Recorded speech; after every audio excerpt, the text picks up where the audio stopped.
Yeah, this movie's a little obscure. I totally get that. Special circumstances, though. Here's the story. This dude has a YouTube channel, and he did something that I would probably usually consider creepy, but when I interacted with him, he didn't seem like he was creepy, so I didn't really find it creepy. I hope he's not creepy. I don't think he's creepy. Anyhow, dude made a YouTube video where he sits there for about 12 hours and says my name 100,000 times. 100,000.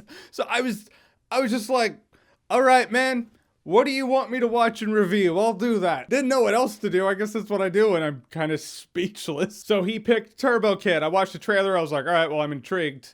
So here we go. Also, please don't make videos where you sit there and say my name 100,000 times thinking I will review something that you want me to review. I'm always going through the comment section. I see your comments. I'm always getting ideas. Some of them come from there. I just don't want an influx of fans saying my name 100,000 times, sitting there for 12 hours and getting blood clots. I don't want you to get blood clots. I'm amazed he didn't get blood clots. So here we go. This was the movie he requested.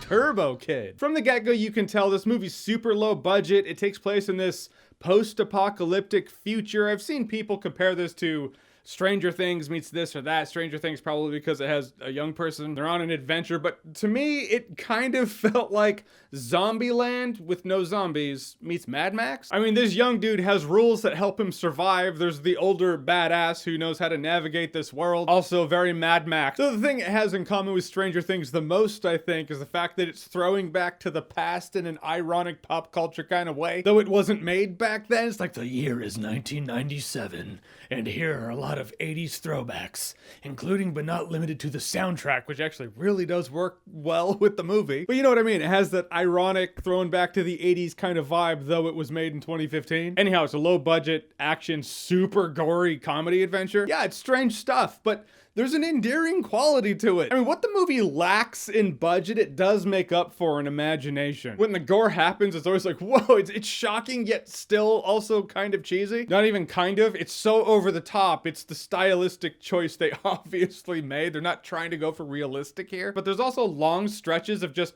scenes of dialogue and heart between this dude and his new friend Apple. He runs across this new friend, her name is Apple, she's really nice, super sweet, also does crazy eyes really well. Which is funny because her eyes are actually remarkably gorgeous. Not saying they're not in the movie, I'm just saying when she wants to, she could totally do crazy eyes. And the bad guy, the overlord, the landlord in this post-apocalyptic shithole is Michael Ironside. Either the entire budget went to Michael Ironside, or he just kind of did it as a favor. I don't know which. But Michael Ironside's amazingly over the top in the movie, and I keep using words like that, you know, like, oh, amazingly over the top and cheesy, which is why I feel like people either love this movie or don't. I don't think people hate this movie, but there are people who are like, not for me, which I totally get, but I dug it. I don't know, it's just like, it's this weird imaginative world where if I made a movie, I would hope I would make a movie like this. It's just weird, quirky, and fucked up bloody violent. What else do I want in the world? These are the kind of movies my friends and I wanted to make when we were young. This movie would actually make a really sweet video game. That's what it feels like. It feels like I'm watching a video game when I was watching this movie. I mean, the kid gets this attire that's from a comic book that he found, and he has this thing that goes on his arm that just blows people up. I could totally see some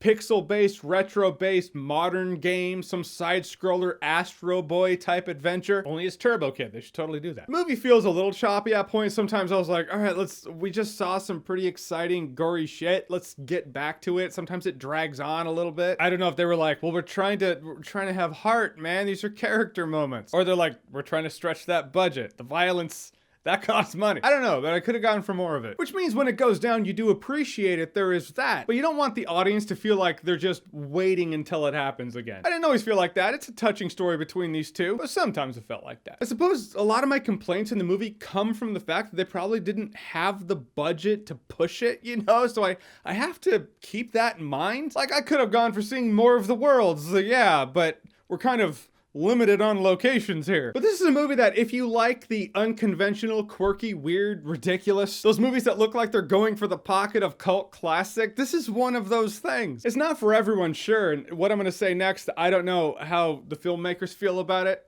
I don't know. This movie'd probably be a perfect time if you're high. Yeah, now it's the party. I mean that in the nicest way possible, too. It just is what clicked with me. So Turbo Kid, have you seen it? What did you think about it? Whatever you thought, comment below, let me know. And as always, if you like what you've seen here and you want to see more, click right here to see more.